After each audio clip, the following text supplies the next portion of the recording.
Como ustedes pueden ver, el tema de este módulo es organización y gestión óptima. Y como tengo entendido, en los módulos anteriores ustedes han tocado conceptos de atención primaria a salud, salud familiar y comunitaria, ¿no? Me gustaría, antes de comenzar, ¿cuál es el concepto que ustedes tienen de atención integral? Para poder entender qué consiste lo que es organización y gestión óptima, hay que tener bastante claro el concepto de atención integral. Cuando hablamos de atención integral, estamos hablando primero de enfocar al paciente, a la familia, la comunidad desde un punto de vista biopsicosocial, ¿no? Es un primer punto. Por otro lado, cuando hablamos de atención integral, estamos hablando de las 4 tareas fundamentales que cumple el profesional de la salud. Es decir, estamos hablando de promoción y educación para la salud, estamos hablando de prevención de enfermedades, de la parte recuperativa, que es lo que más hacemos en nuestro sistema actual, ¿ya? Ese concepto es importante tener en cuenta. Ahora, Alma Ata, la conferencia, ¿no? De Alma Ata, ¿se acuerdan? Sí, creo que ha sido el primer módulo donde les han dado algo de APS, ¿verdad? Entonces, ¿cuál era la estrategia en ese momento? Donde se reúnen 130 y tantos países, de la cual era parte el Perú. Entonces, la estrategia, primero el objetivo en ese momento era alcanzar salud para todos en el año 2000, ¿ya? ¿Y cuál era la estrategia para alcanzar la salud para todos? Era casualmente la atención primaria de salud, ¿no? ¿Y quién era el efector principal? La medicina familiar, ¿no? Por eso hoy en día estamos hablando de atención integral, ¿no? Basado en salud familiar y comunitaria, ¿no? Entonces lo que quiero que me traten de entender es que los conceptos que en este momento se están planteando no son de ahora. Son conceptos que ya vienen de atrás. Es más, cuando hablamos de atención primaria hablamos más antes del 78, donde ya habían autores norteamericanos, ingleses, que planteaban el concepto de lo que es la atención primaria de salud. De ahí viene el concepto del, por ejemplo, del médico ahora se dice médico familia, en ese entonces era médico de cabecera, ¿no? Entonces, como ustedes ven, se plantearon 4 ejes fundamentales en ese entonces.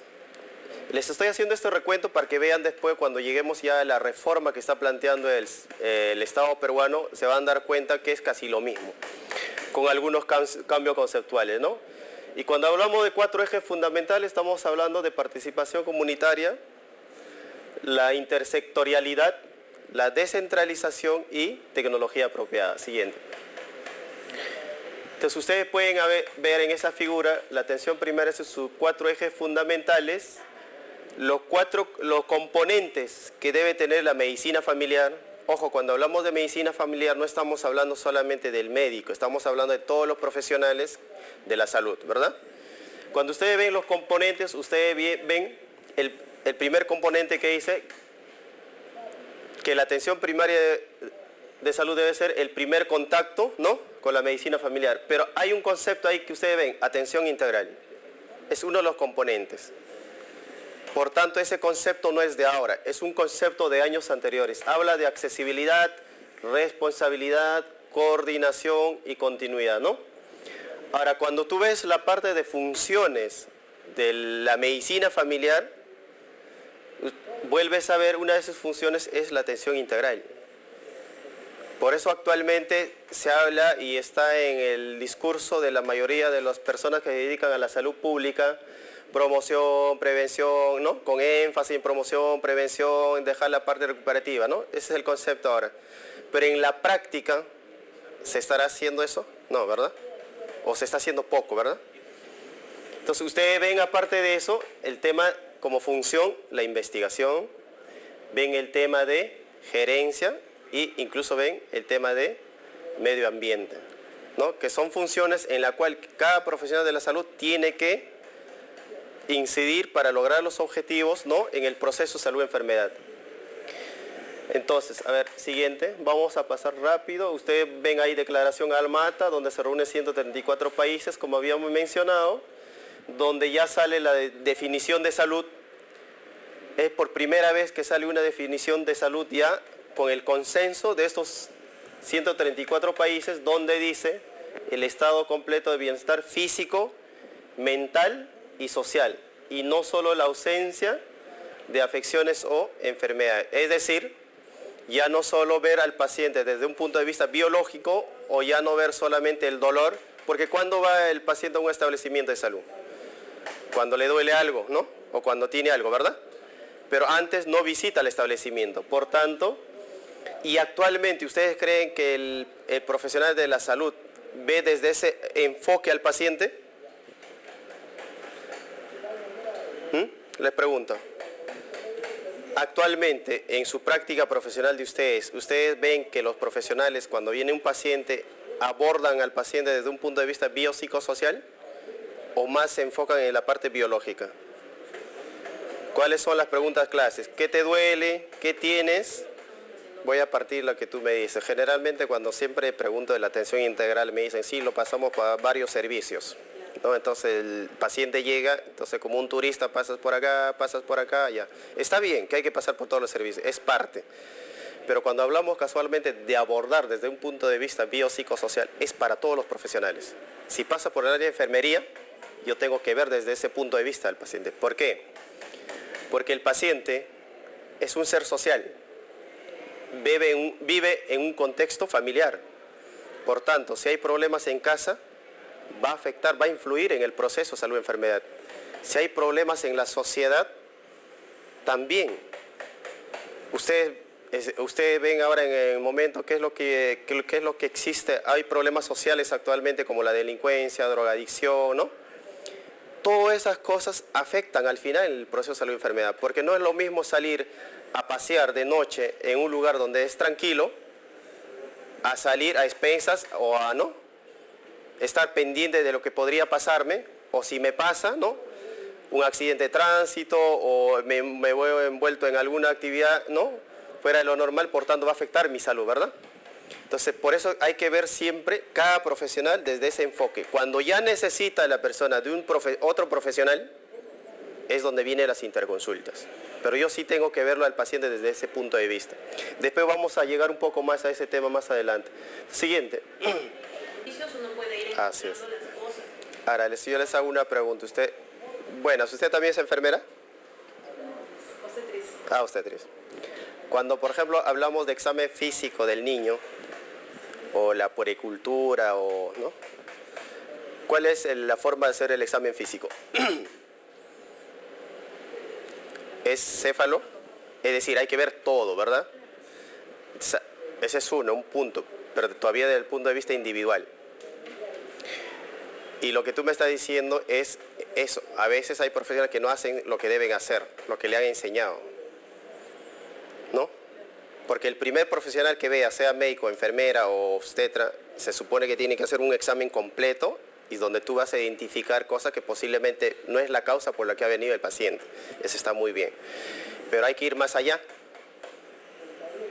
Si tú ves un adolescente, ¿cuál es su principio? O viene por un dolor de cabeza, una cefalea, occipital, ¿no? ¿En qué piensa primero uno? ¿En qué diagnóstico? Ustedes saben que la cefalea, el dolor de cabeza, tiene un montón de causas, ¿verdad? ¿No? Desde tumorales, ¿no? Hasta tensionales. ¿Ya? Pero cuando llega el paciente, lo primero que hace es más, le dieron su pastillita, su paracetamol, su ibuprofeno o otro analgésico y no le pasa el dolor de cabeza. Y papá o mamá, la preocupada, dice, doctor, ¿sabes qué? Mi hijito hace años se ha caído, se golpeó la cabeza y de repente tiene un tumor, ¿no? ¿Y qué es lo que se hace generalmente? Entonces te voy a mandar una resonancia magnética. ¿Y ustedes creen que era necesario mandar la resonancia magnética? ¿O había que explorar algo más? Si me está diciendo que es una cefalea occipital, ¿no? Yo tengo que ir pensando en la vista o tengo que ir pensando en la parte tensional, porque normalmente es una cefalea tensional. Entonces tengo que ir a explorar qué factores están influyendo en ese paciente atrás de ella, ¿no? Posiblemente papá o mamá se ha divorciado, posiblemente papá es alcohólico y golpea a mamá, ¿no? en fin, etcétera. Un montón de problemas que podrían haber, que podrían estar afectando a ese adolescente. Que al final su principal problema no es la parte biológica, el dolor por la que ella viene, sino factores que están influyendo en ese adolescente. Y es común ver eso, creo que las obstetras trabajan también con adolescentes. Es común ver eso, por ejemplo. Entonces, a eso va, cuando hablamos de ver desde un punto de vista biopsicosocial, es eso. No solo ver la parte del dolor, sino ir más atrás. Explorar. ¿Para qué? Para casualmente tú hacer un abordaje integral, para dar las consejerías necesarias, ¿no? Y en dependencia del grado del problema que tiene, entonces ahí viene la interconsulta o pasar por los otros servicios. ¿Sabes qué? Aparte de tu tratamiento necesitas pasar por psicología, posiblemente por su problema no está alimentándose bien, y hay una desnutrición, hay anemia, por tanto necesitas pasar por nutrición, ¿no? Y así. Pero no solamente es pasarlo por todos, sino que en cada servicio siempre el profesional tiene que abordar así, desde un punto de vista biopsicosocial, ¿ya? Y ahora se habla de la interculturalidad, ya que estamos en un lugar ¿no? Étnico, ¿no? Ok. Me he adelantado un poco, pero bueno, vamos a pasar rápido. ¿Qué es APS? Yo sé que lo han visto ya en algún momento. Lo más importante que aquí me interesa es, cuando ya se plantea el concepto de APS, se plantea que salud y desarrollo van de la mano. ¿Ya? Quiero que queden con ese concepto. ¿Han escuchado alguna vez que para el desarrollo de un pueblo, un país, es importante educación, la base de la educación y la salud? Entonces, ese concepto ya se había planteado desde el 78 cuando se plantea APS. Siguiente. Siguiente. Vamos a pasar rápido esto porque resolviendo hacia la opinión. Siguiente. Siguiente. Mira, entonces cuando hablamos de atención primaria a salud y cuando hablamos del abordaje integral, ahí viene la pregunta. ¿Nosotros como sector salud, por sí solos, podemos resolver los problemas de salud? No, ¿verdad? ¿A dónde hay que ir? Ahora existe el concepto de determinantes sociales de la salud. Y existía el concepto de antes, lo que son determinantes de salud, según la LOM, ¿no? Habían 4 determinantes. Pero ahora se plantea el concepto de determinantes sociales de la salud, ¿verdad? Entonces, si ustedes ven, desde ese tiempo ya se planteaba, por ejemplo, actuar en nutrición, se hablaba de agua potable, ¿no? Como un derecho para todos, se hablaba de prevención de enfermedad, inmunización, ¿no? Materno, educación sanitaria, ¿no? Y que la atención primaria de salud debería ser el centro o la base de un sistema de salud, ¿verdad? Siguiente.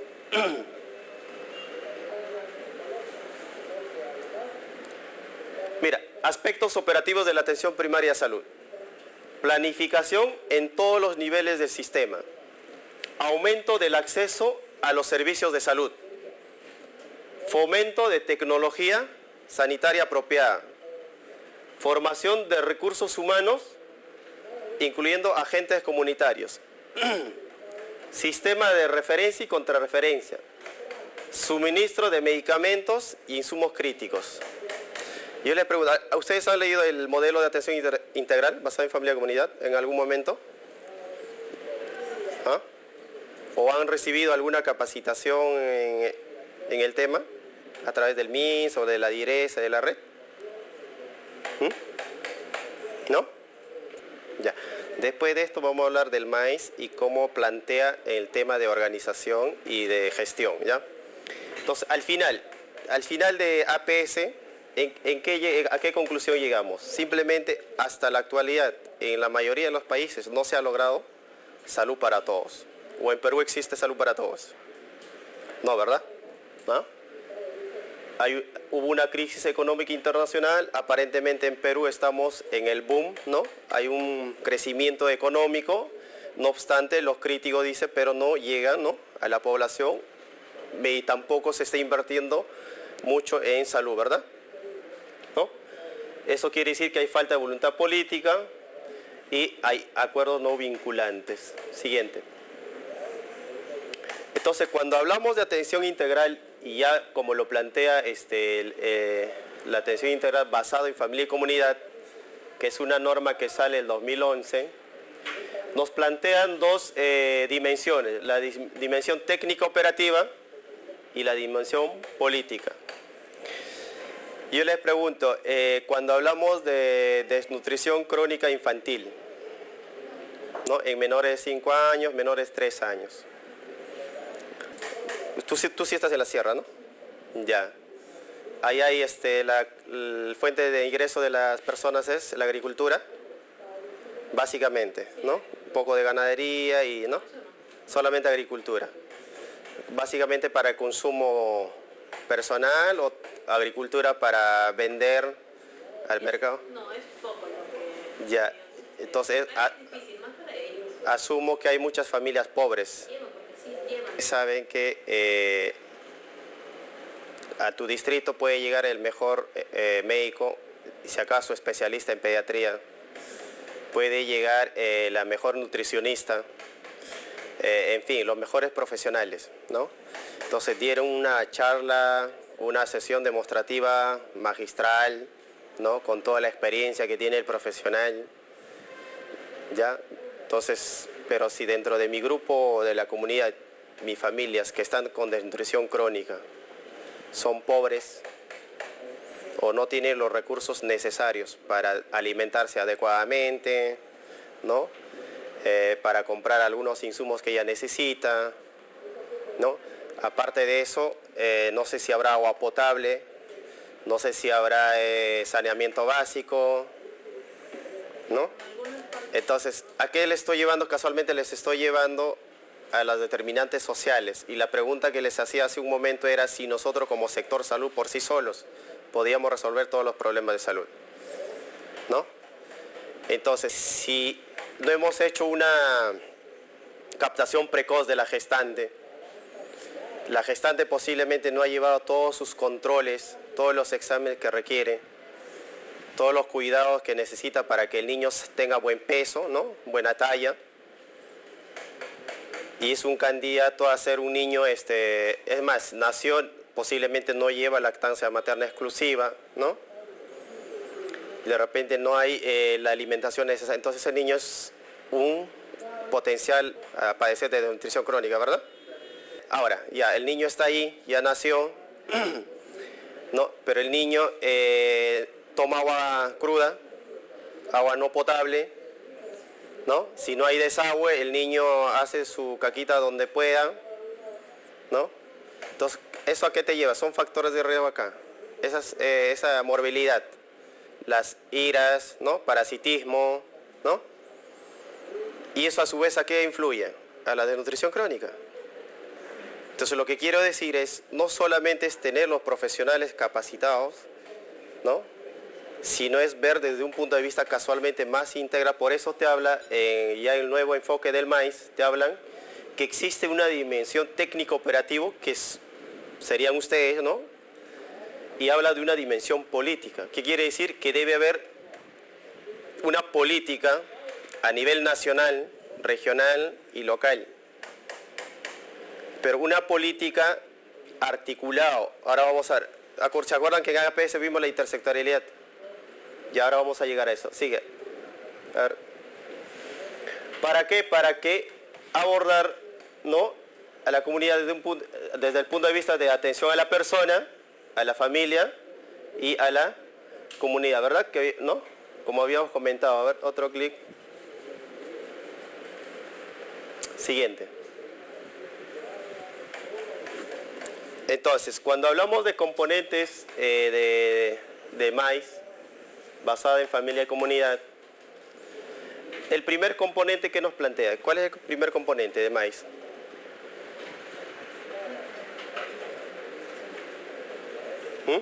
Gestión, ¿verdad? ¿Ven ahí?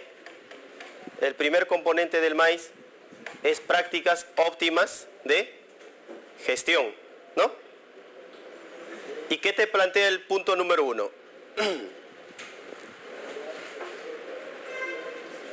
Dice especial atención a los recursos humanos, ¿no? ¿No?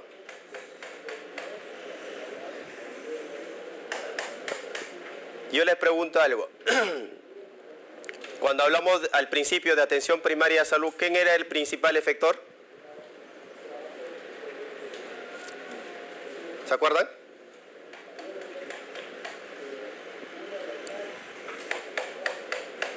¿Se acuerdan? El principal efector era la medicina familiar, ¿verdad? ¿No? Ahora, cuando hablamos del MAIS, basado en familia-comunidad, que es el modelo que propone el Ministerio de Salud, ¿no? O el Estado a través del Ministerio de Salud,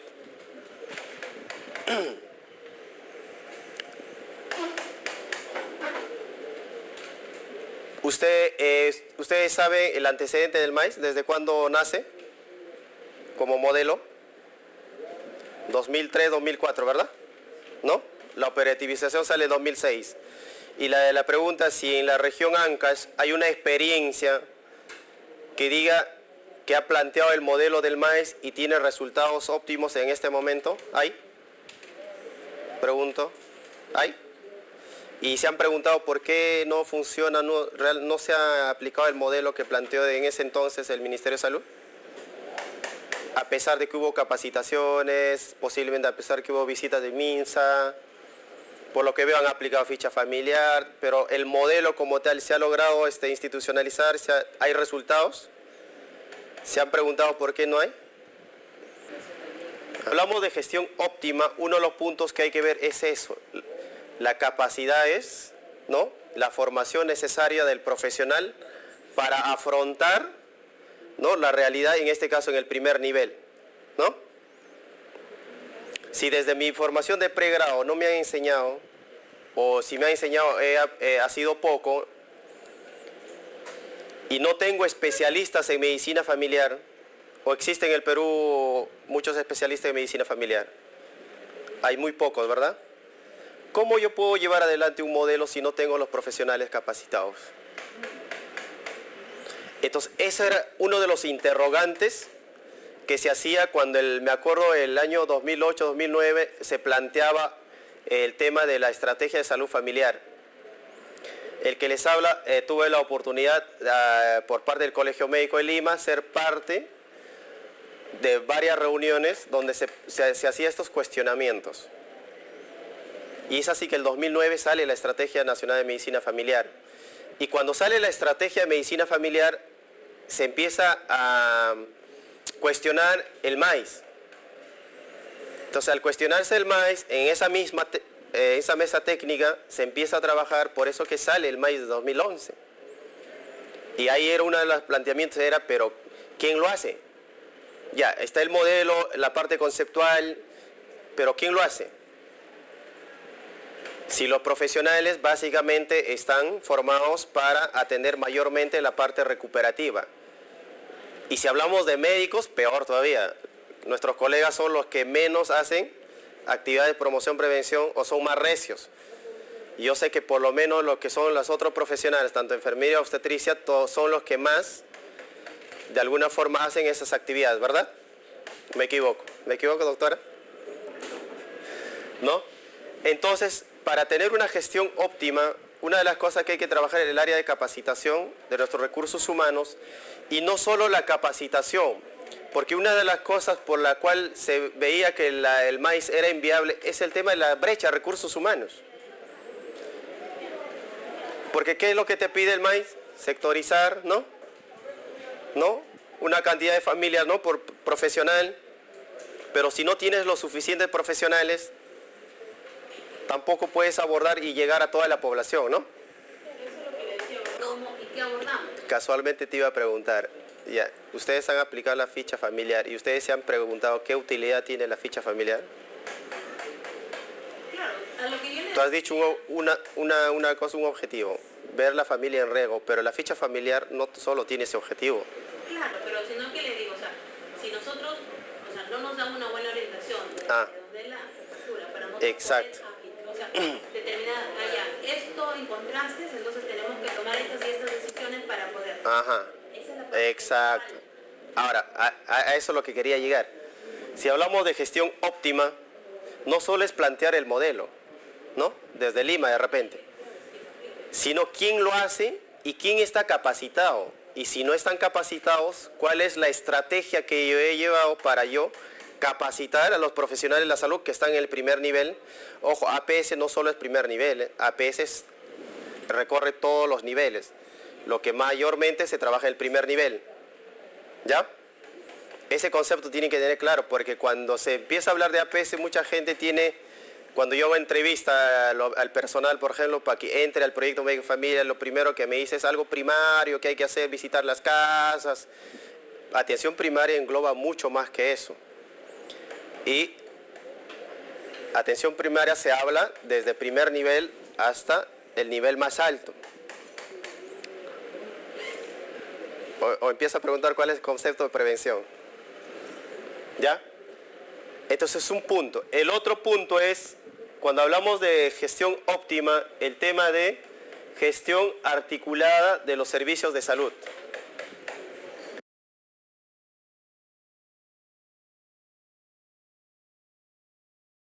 Entonces es un punto. El otro punto es, cuando hablamos de gestión óptima, el tema de gestión articulada de los servicios de salud. Y yo les pregunto, ¿qué entienden por eso, de gestión articulada de los servicios de salud? Y yo les pregunto a los que son encargados de inmunizaciones o de etapa vida niño. ¿Ustedes trabajan articuladamente, por ejemplo, con el área de salud sexual reproductiva? ¿Hay un responsable de promoción ahí? Sí. ¿Trabajan también de manera conjunta con el responsable de promoción? ¿O la estrategia trabaja por un lado y promoción por acá? Ya, ¿por qué hago estas preguntas? Porque normalmente lo que tú ves, si vas a una direza, una red, un establecimiento, cada quien trabaja su estrategia, ¿no? Es más, he visto incluso entre enfermeras y obstetras, hay cierto divorcio, este es mi feudo, no me toca al niño que esté mío, no me toca a la gente que esté mío, ¿no? Pero no hay un trabajo articulado. Y estrategias igual, este es mi presupuesto, no me lo toques. Estos son para, ¿no? Y si vas a nivel de red de direzas, todavía es peor. Promoción está a un lado y las estrategias están al otro lado, cuando las metas y el dinero viene para ambos. Entonces, si no hay un trabajo articulado, por eso viene el tema de la integralidad. No es ver desde un punto de vista de las estrategias, no es ver desde un punto de vista, sino es ver desde un punto de vista cuál es el problema que tengo que abordar y cómo tengo que articular con las distintas estrategias o programas para resolver el problema en conjunto, ¿no? Esa es una de las cosas que hay que plantearnos cuando hablamos de gestión óptima. El otro es sistema integrado de información. Es otro problema en nuestro sistema de salud, ¿verdad? Tenemos el GIS, ¿no? Como un sistema de información, ¿verdad? Por otro lado están las estrategias sanitarias. Creo que cada estrategia tiene su propio formato, ¿no? Por eso estamos hablando del problema que existe. Son los problemas que existen. Entonces no hay un sistema de información único, estandarizado, donde puedas, ¿no?, integrar toda la información. Si no hay, ¿no? Entonces, cuando hablamos de gestión óptima, una de las cosas que se está planteando, al final vamos a hablar qué está planteando la reforma, es eso, que existe un sistema único de información. Porque ¿cuánto tiempo ustedes invierten en rellenar papeles? Ya sea GIS, SIS, para las estrategias, ¿cuánto tiempo se invierte? Cuando tú necesitas más tiempo, cuando hablas de atención integral, tú necesitas un buen tiempo por paciente, ¿no? Porque en 5 minutos, como normalmente se hace en caso, por lo menos de mis colegas, ¿qué tienes? Toma tú, chao, ¿no? O, bueno, claro, no todos, ¿no? Hay profesionales que hacen muy bien su trabajo. Pero para ver un paciente por primera vez, doctora, ¿cuánto de tiempo más o menos uno necesita? Por lo menos una media hora, porque lo estás viendo por primera vez. Porque hay que hacer un buen interrogatorio, encontrar la empatía necesaria para que te dé la información necesaria, ¿no? Y hacer un buen examen físico, y desde la parte general y por sistema, cosa que a veces no se practica. Como decía la licenciada, es donde tú encuentras algo que de repente por la cual no vino. Pero si es un problema, casualmente viene una de las cosas que hay que trabajar en el diagnóstico precoz, ¿no? Entonces, cuando ese tiempo que tú utilizas en rellenar papeles, por la cantidad de formatos que existe, tú podrías tranquilamente reducir y aprovechar más tiempo para ver tus pacientes, ¿no? Entonces es uno de los problemas que existe dentro de nuestro sistema que tenemos que mejorar, ¿ya?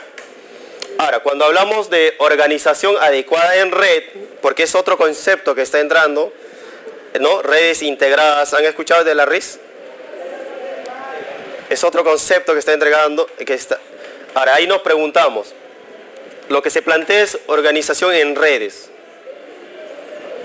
Yo les pregunto, ¿ustedes han hecho referencias? Hacen referencia, ¿verdad? ¿Y ustedes reciben la contrarreferencia? Y por tanto, ¿funciona la referencia contra referencia? Entonces, ¿habrá una red integrada? No hay una red integrada, ¿no?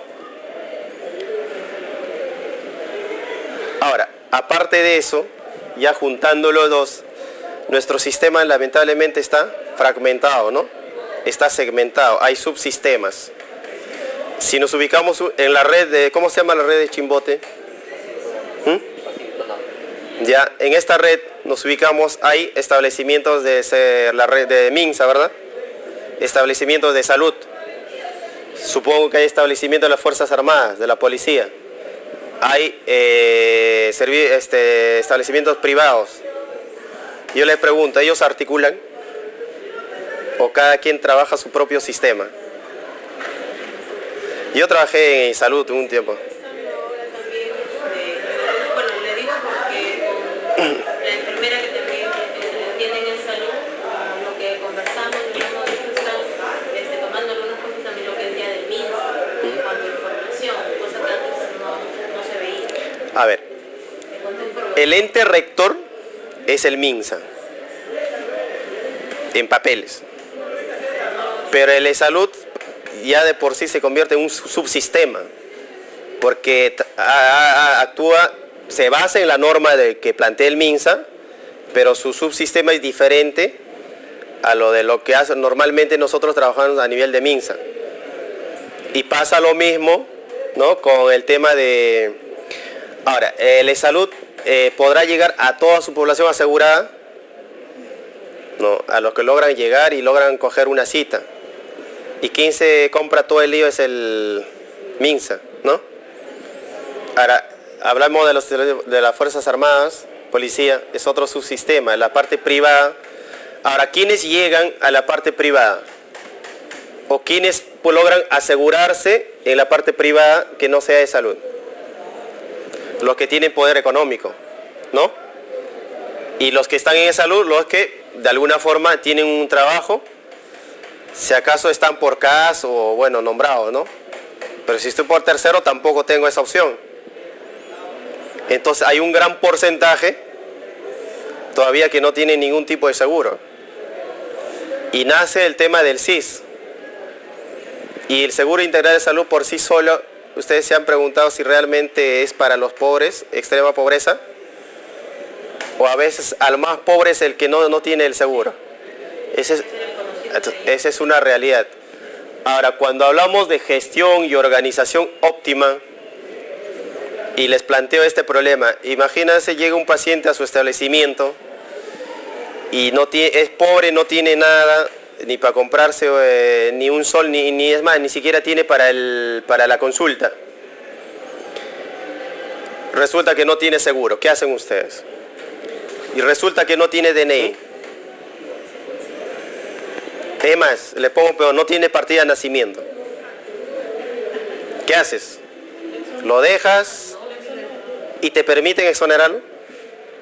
En los países de medicina, porque no puedes poner eso en el sistema. Ahí hay un rubro, pero no te lo permiten.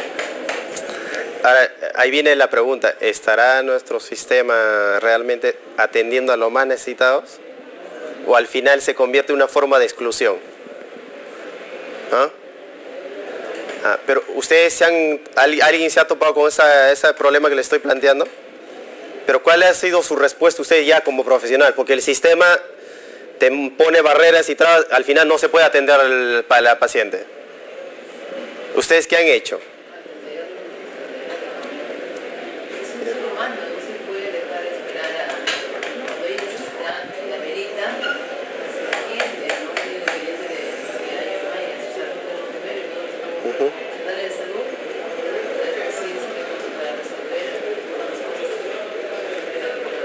le atendiste, ya le diagnosticaste, ya le dices, mira, este va a ser tu tratamiento, pero no tiene para el tratamiento, ¿qué hacemos?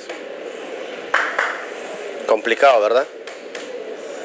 La primera vez posiblemente pueda sacar del bolsillo, que en la práctica nosotros lo hemos hecho, los profesionales que trabajamos en Lima, en los proyectos, pero es una o dos veces, pero tú no eres Papá Noel para... entonces, les planteo desde este punto de vista de la realidad para que ustedes un poco analicen y cuando ustedes se preguntan gestión y organización óptima, tienen que pensar en todas esas realidades. Por eso, hace un par de semanas, en plena huelga, el MINSA nos invita a la asociación que represento y nos explican la reforma. Una de las cosas que le planteamos era eso. ¿Por qué no se le atiende a este paciente que es pobre, no tiene DNI y no tiene ni siquiera un certificado de nacimiento? ¿Por qué dentro de la reforma no se incluye que a estas personas automáticamente hay que atenderlo con más prioridad? ¿No? Entonces sí captan la idea, ¿verdad? Perfecto. Ya, entonces tenemos como componentes la parte de gestión óptima, organización, la parte de prestación, con enfoque lógicamente familia y comunidad, ¿no? Donde ya entramos los conceptos de promoción, prevención, ¿no? Y calidad. Ahora yo les pregunto, concepto de prevención.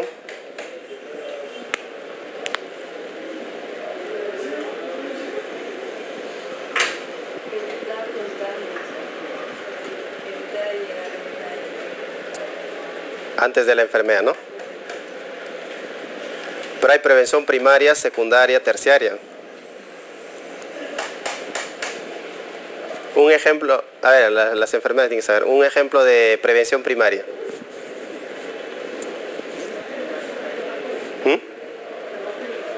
Inmunizaciones, ¿no? Es un ejemplo clásico. Doctor, un ejemplo de prevención secundaria. ¿Usted en qué etapa? ¿Adulto? ¿Adulto mayor o joven? Joven.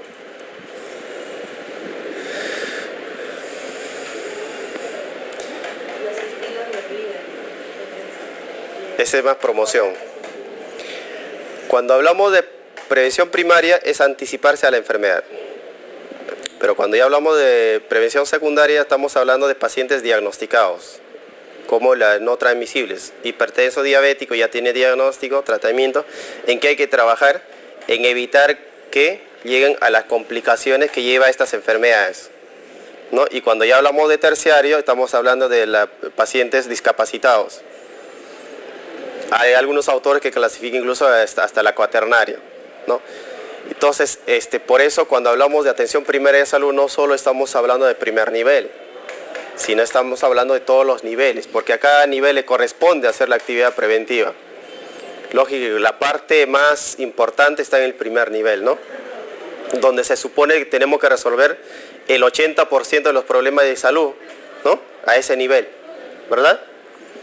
Bueno, a ver, siguiente. Da un clic.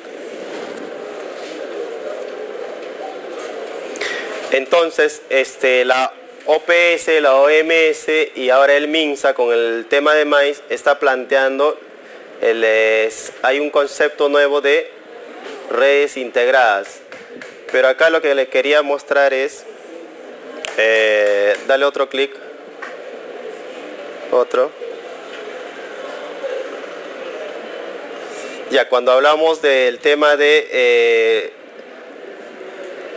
primero, se supone que el primer nivel debe ser la puerta de entrada, ¿no? Para los pacientes, ¿no? Después de la puerta de entrada, si hay necesidad, tiene que seguir, ¿no? Escalando, ¿verdad? Para al final resolver su necesidad. Y debería funcionar la referencia, contrarreferencia, ¿verdad? Entre primer nivel, segundo nivel, tercer nivel, ¿verdad?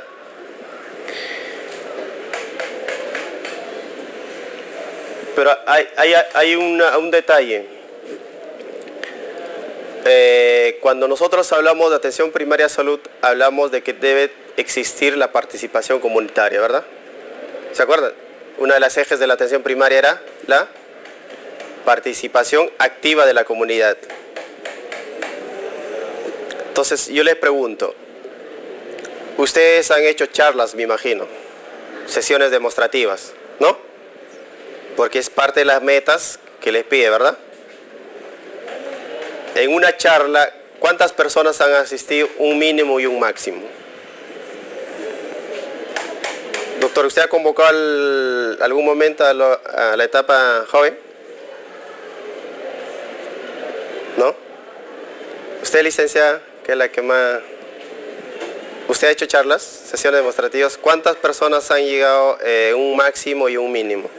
Un mínimo de 3, un máximo de 10. ¿Estamos hablando de niños o adolescentes? De las madres. Ya.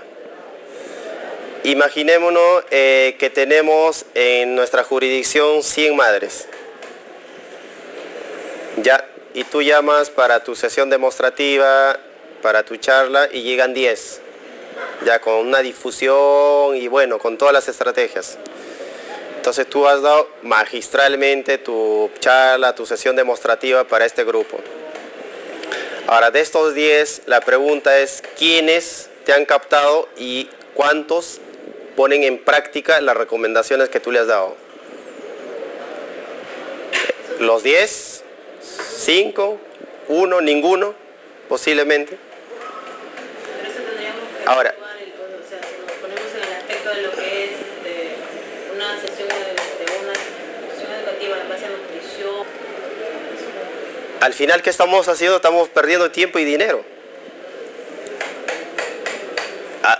Por eso ¿dónde se ve reflejado eso? Que nuestros indicadores no están tan buenas, aunque se ha mejorado bastante en los últimos años, pero no es la ideal. Ahora, esa información que se tiene que ha mejorado, estoy seguro hay un montón de sesgos, ¿no? Entonces ahí viene el tema, la participación activa de la comunidad dentro de tu gestión y organización óptima. ¿Qué te planteaba APS más? Agentes comunitarios, ¿no? Promotores de la salud, ¿no? Yo sé que acá trabajan el Cívico, ¿no? Sistema de vigilancia comunitaria, ¿no? Entonces, ¿cómo hacer que realmente la población participe y asuma la responsabilidad? Porque hay el concepto que entra de corresponsabilidad. ¿Cómo tú logras que la comunidad participe y también sea parte de su propia salud? Vamos a hablar de promoción. ¿Usted es licenciada en enfermería? Obstetricia. Usted trabaja con gestantes, con adolescentes, ¿verdad? Ahorita ya no estoy para particular, pero sí antes sí estaba. Ya, ok. Yo les pregunto, ¿en su jurisdicción de ustedes han visto pacientes obesos? ¿Sí? ¿Ustedes han notado que está creciendo las personas con sobrepeso, obesidad? ¿Está creciendo, no? ¿No? Un ritmo bastante, ¿no?, acelerado, sobre todo en las grandes ciudades, aunque no es inherente ahora se están viendo en las zonas rurales también. Ya no solo el problema es desnutrición, sino también es por exceso, ¿no? ¿Se han dado cuenta? Ahora yo les pregunto, y es más, en todo lugar, toda reunión que he ido, en los distintos niveles, se habla de que vamos a trabajar la atención integral, con énfasis en promoción, prevención, promoción, ¿verdad? Ahora yo les pregunto, si hablamos de, por ejemplo, de personas que están con sobrepeso y le damos las charlas, igual, ¿no? Alimentación saludable, hay que practicar ejercicio, ¿no? Ahora tus charlas, de los que llegan de los 10, 15, de todo tu universo, tú podrás competir frente a la Coca-Cola, que sale todos los días. ¿Quién no ve tele? Por lo menos el 99%, ¿verdad? ¿Y todos los días no sale Coca-Cola ahí en la tele? ¿Ah? ¿O no? Ahora, tú podrás competir frente, no sé, pues en la tele, ¿qué sale más? Las hamburguesas, ¿no? ¿Qué cosa más sale? ¿Podemos competir? Ahora, los medios de comunicación hacen promoción, prevención, cuando es debe ser un factor importante, ¿no? Para hacer promoción, prevención. ¿Cómo tú llegas a la masa? Por eso yo les decía el ejemplo, ¿cuántos llegan a tu charla y cuánto de población tienes? ¿Cómo tú llegas a las masas? ¿No es una de las formas, no es los medios de comunicación? Si tú estás dando tu charlita, pero estás dando a 5, pero 100 están viendo todo lo contrario. Es más, en Brasil creo que hicieron una actividad masiva de ejercicio físico, pero ¿quién les estaba financiando? La Coca-Cola. Entonces todo el mundo corriendo con Coca-Cola acá grande. Entonces también las empresas cogen las estrategias. Entonces yo como que tengo poder económico, yo tengo poder de incidir en el político. Pero yo como sector salud, como enfermera, médico, ¿usted tendrá ese poder? Entonces ahí viene el tema de la participación activa de la comunidad. Entonces el profesional de la salud tiene que ser un líder. Un líder en el sentido, porque tú eres en la parte técnica. Lo que tienes que es organizar a tu población. Tienes que formar, si es posible, tu club del lactante, tu club del niño, tu club del adolescente, del adulto mayor, para trabajar temas propios de ellos y a esos niveles formar tus promotores y sean los que te ayuden. Ahora, el organizar a la población, a la comunidad, ¿qué quiere decir? Ya, mira, no sé, pues presidente o señores comuneros, mira, acá yo les voy a explicar sobre el tema de nutrición, pero ustedes no tienen agua potable, no tienen saneamiento básico y ese es un factor de riesgo. Si no resolvemos ese problema, la morbilidad va a seguir. A su alcalde local que le resuelve ese problema. Entonces, cuando hablamos de organización óptima, de gestión óptima, no solo estamos hablando de la parte intramural, no solo estamos hablando de la parte de la infraestructura del establecimiento, donde tiene que estar bien ordenadas las historias clínicas, que para que el acceso sea más rápido, que estén bien señalados dónde queda cada servicio. O sea, no es solo hablar ¿no? Sino estamos hablando de una forma más integral. ¿Sí? ¿Me captan la idea? Ok. Siguiente.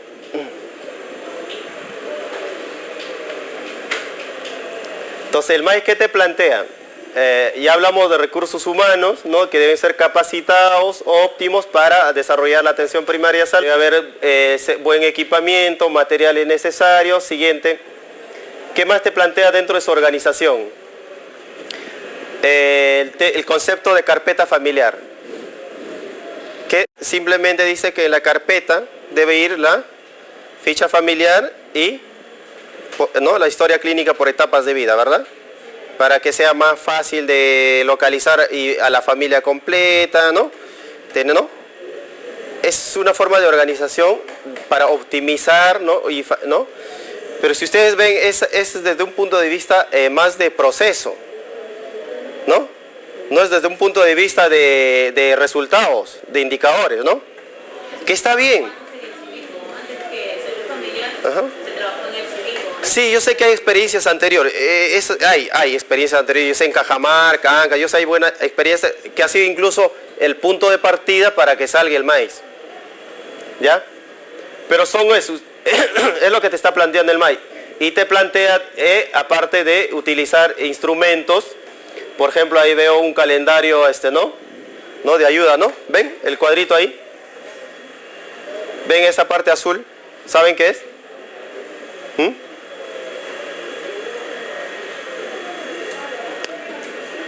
Es un tarjetero, pero es un calendario. Ahí tienes todos los días del mes, que se supone ahí tienes que guardar tus actividades planificadas para ese mes. Tú llegas hoy día, qué fecha estás y ya sabes a quién te toca visitar, qué niño te falta la vacuna, es como una ayuda. Veo estos círculos, ¿qué cosas son las obstetras? ¿Ah? Radar de gestantes, ¿verdad? Hay instrumentos que te planteo usar. En el proyecto Médico Familia, creo que les habló el doctor Carrillo en la primera, ¿no? También, por ejemplo, trabajamos con el mapa geosanitario. ¿Ustedes han trabajado también con esa? Porque yo sé que no es nuevo para ustedes, porque yo he escuchado de ANCAS bastantes experiencias, ¿no? Pero antes de tener tu mapa geosanitario, ¿qué tienes que hacer? Sectorizar. Sectorizar, ¿cuántas familias por profesional le asignas? Promedio. Donde trabajo es cada caserío o cada barrio de los proyectos del distrito tiene uno o dos responsables dependiendo de la cantidad de... Ya. Y los profesionales no son suficientes. No, por tanto, no vas a poder llegar al 100% de tu población, ¿no? Se distribuye toda su televisión y el número de profesionales. Mientras menos tengas, más te toca. Exacto. Ahora, ¿podrás lograr el objetivo con esta cantidad de profesionales? Posiblemente no. ¿No? Ya. Entonces, ya ustedes saben, primero, para nosotros, si tú quieres aplicar atención primaria a salud, salud familiar, si tú quieres hacer actividades, viene la etapa de sensibilización. Después viene, en la experiencia nuestra, el tema de aplicar la ficha familiar. La ficha familiar, aparte de que identificas familia en riesgo, aparte que haces tu familiograma. El familiograma es como una fotografía que tú haces con signos de tu familia, ¿no? Ya. Aparte de eso, ¿no? Te permite, las enfermeras, por ejemplo, siempre les pide el tema de su población de niños, ¿cómo se llama? ¿Cómo le denominan ustedes? No, cuando te piden la cantidad de niños que tú tienes menores de 5 años. Nominal, algo nominal, ¿no? Padrón nominal. ¿Cómo hacen el padrón nominal? Pero de los que llegan a tu establecimiento y lo que captaste. Pero tu padrón nominal será del 100% de tus niños. Puede ser, pero no siempre, ¿no? Ustedes cuando han llegado a la semana de la vacunación de las Américas, ¿ustedes algún momento no han sobrepasado del 100%? ¿Por qué sucede eso? Que vienen o nacieron o nunca han ido al establecimiento o no han sido captados por alguna razón. Por ejemplo, en una experiencia de EPT segunda dosis, si no me equivoco, en la semana entre el establecimiento más el proyecto, los del proyecto llegamos al 260, por ejemplo. Entonces, ¿en qué más te ayuda la ficha familiar? Si tú haces casa por casa y lograste aplicar a todas tus familias, tú tienes dato actualizado y real.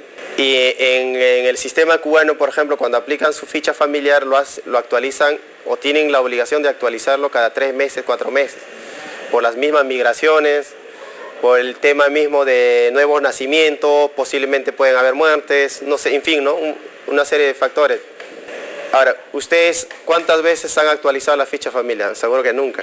¿Se han preguntado cuál es la utilidad de la ficha familiar? Si viene un paciente, ¿ustedes alguna vez han sacado su ficha familiar al ver un paciente? No, ¿verdad? Lo primero que tú preguntas, ¿qué es lo que tiene que te duele, no? Tu diagnóstico y tratamiento.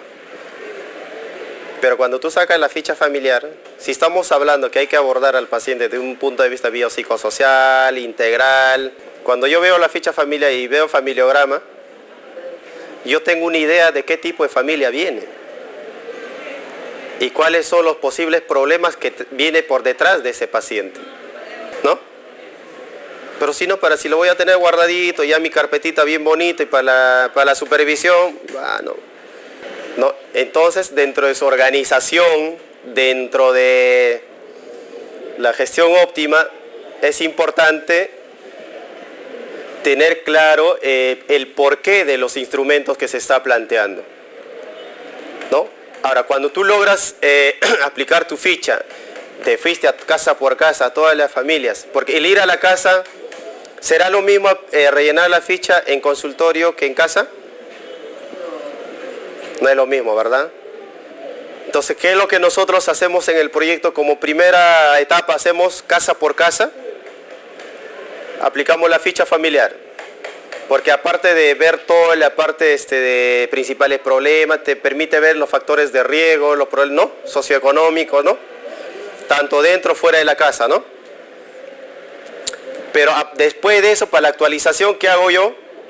Entonces, paciente que llega, mira su ficha familiar para borrarlo integralmente, ¿no? Y luego empiezo la historia clínica. Y aprovecho para actualizar la ficha familiar.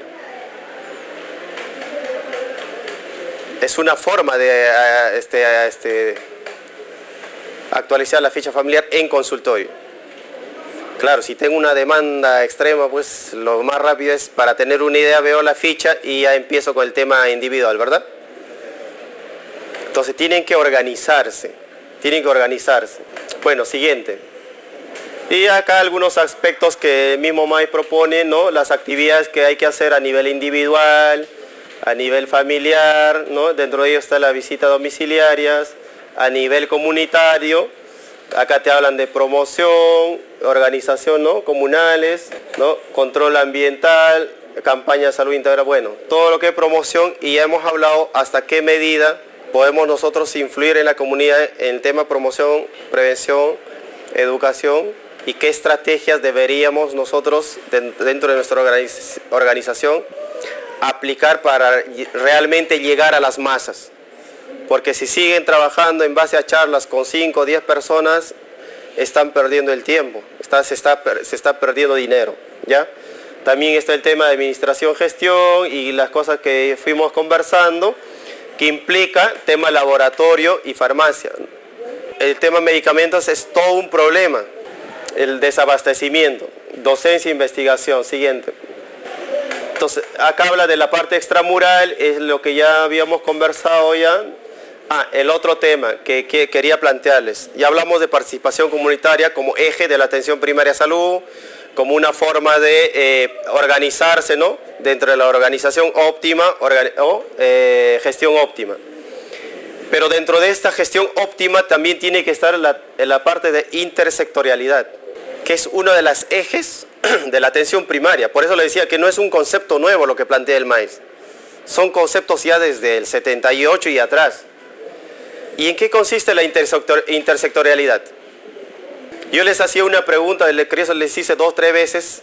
¿Nosotros como sector salud por sí solos podremos resolver los problemas de salud? No, ¿verdad?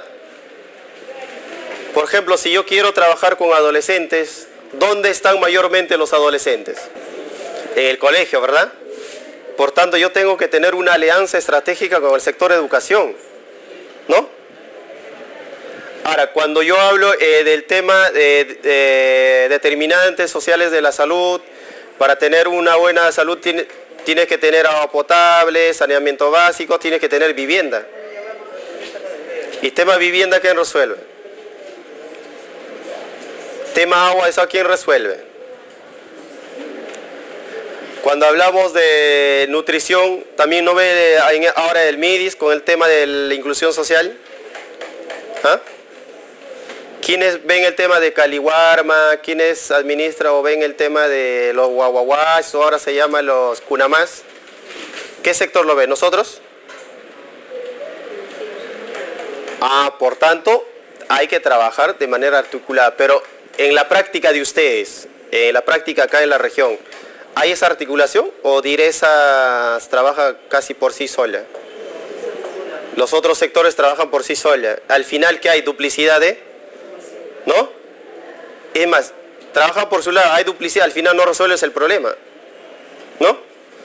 Por tanto, una de las cosas dentro de la gestión óptima, de la organización óptima, es la intersectorialidad.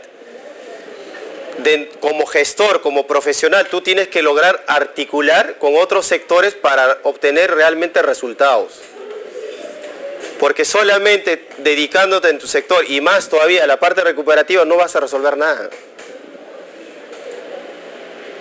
¿Ya? Entonces es importante este concepto. Ahora, ¿para qué te sirve más? ¿Qué instrumentos te sirven para tú influir en un alcalde, en un político? Si tú has dispensarizado, bueno, es un concepto nuevo para ustedes, dispensarizado es aplicar la ficha familiar.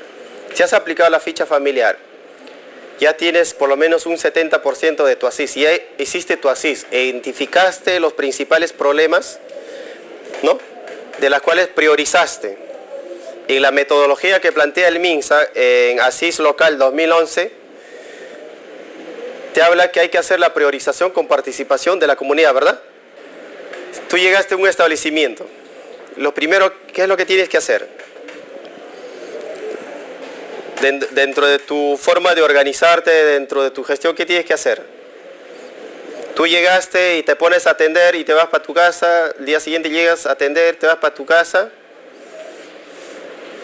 ¿O tienes que saber la realidad de tu comunidad? ¿No tienes que preguntarte cuáles son los problemas a los cuales me voy a enfrentar en la comunidad? ¿Qué problemas existen en la comunidad? ¿No tienes que preguntarte? Ahí viene el tema del ASIS como instrumento. Cuando tú ya tienes el ASIS, después viene el plan, ¿no? El plan estratégico o el plan de salud local, ¿no? Priorizado.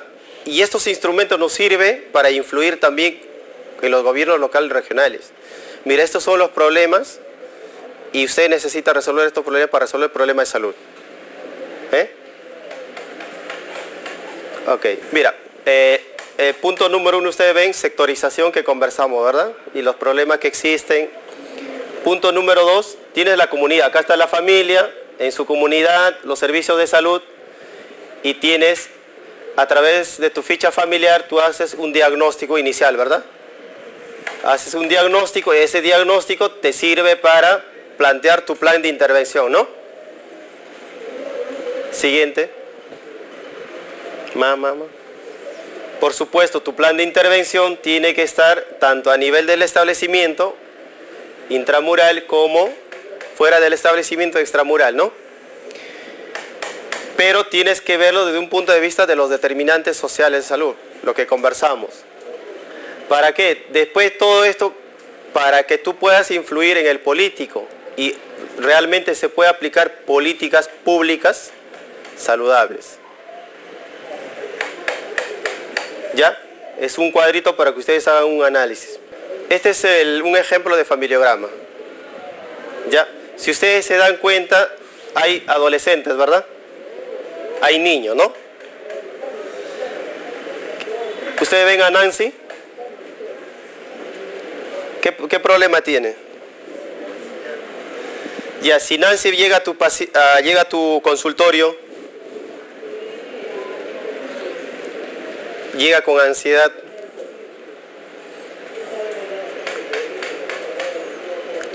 hemos dicho que hay que ver más allá, ¿verdad? Ahora, si tú vas subiendo, ves, papá, ¿qué tiene papá? Es fumador, ¿no? Si es fumador, posiblemente es un problema para la familia. Si ven a mamá, ¿qué tiene? Elena, ¿qué tiene? Depresión.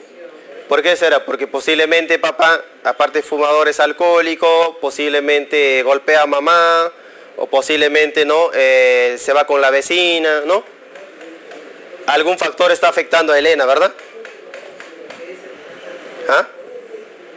¿Cómo? Pero detrás de ellos también están los abuelos. ¿Qué tiene la abuela? ¿No? Tiene enfermedad crónica, ¿verdad? No transmisible. El abuelo igual. Ahora la pregunta es, ¿corre el riesgo Nancy también de padecer en algún momento de esa enfermedad? Pedro, es papá de Pedro. ¿Pedro no corre el riesgo también de tener esa enfermedad? ¿Y encima es fumador? Pero si yo veo solamente a Nancy o me centro solamente en Pedro y no veo lo que hay detrás de ello, ¿yo podré resolver su problema? ¿No? Mira, el ejemplo clásico, aparte del adolescente que le decía, era el adulto mayor, por ejemplo. ¿Cuál es su principal problema?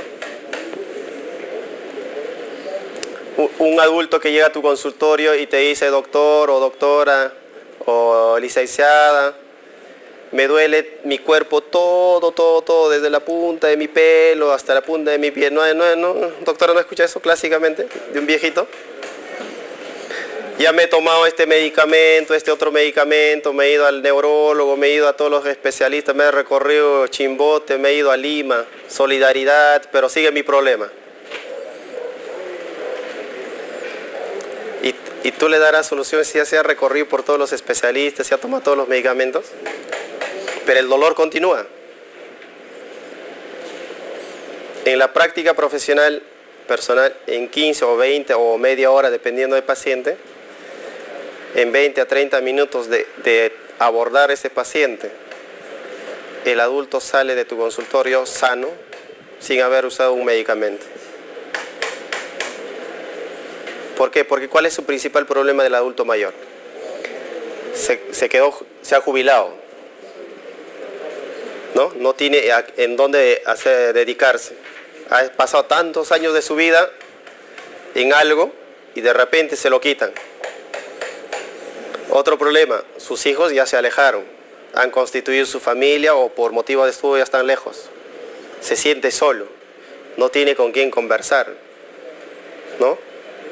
Entonces viene como un mecanismo de defensa que tiene dolor, porque tiene otras patologías, pero su principal problema será la parte biológica. Si no hay, ¿no? Son otros factores que están influyendo en su problema.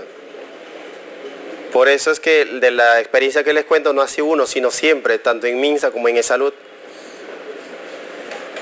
pasa eso. Entonces, si tú no abordas esa esfera psicosocial, no vas a resolver el problema de ese adulto. Entonces ahí volvemos cuando hablamos de atención integral, ¿no? Hay que abordar desde ese punto, y en base a eso, de manera integral, ya tienes, ¿no? Biopsicosocial, promoción, prevención, hablamos de participación comunitaria, hablamos de intersectorialidad, hablamos de que hay que atacar los determinantes sociales de la salud, por tanto debe haber participación no solo del sector salud, sino debe ser, ¿no? Con otras instituciones, debe haber políticas, ¿no? Públicas desde el gobierno nacional, regional, distrital. Todo eso tiene que ver con la gestión óptima y tu organización tiene que ser en base a esa realidad. Porque si no, no vas a resolver los problemas de salud. He traído un video, es un documental realizado por Michael Moore, un cineasta norteamericano, donde le va a permitir hacer un recorrido por el sistema de salud de Norteamérica, el sistema de salud de Canadá, el sistema de salud de Inglaterra, el sistema de salud de Francia y finalmente llega al sistema de salud cubano. ¿Ya? ¿Para qué? Para que ustedes, en base a lo que hemos conversado, en base al análisis que hemos hecho en el enfoque APS, MAIS, al final del video ustedes me hagan un análisis, pero extrapolando hacia Perú. ¿Ya? Entonces, con esto vamos a pasar a ver el video.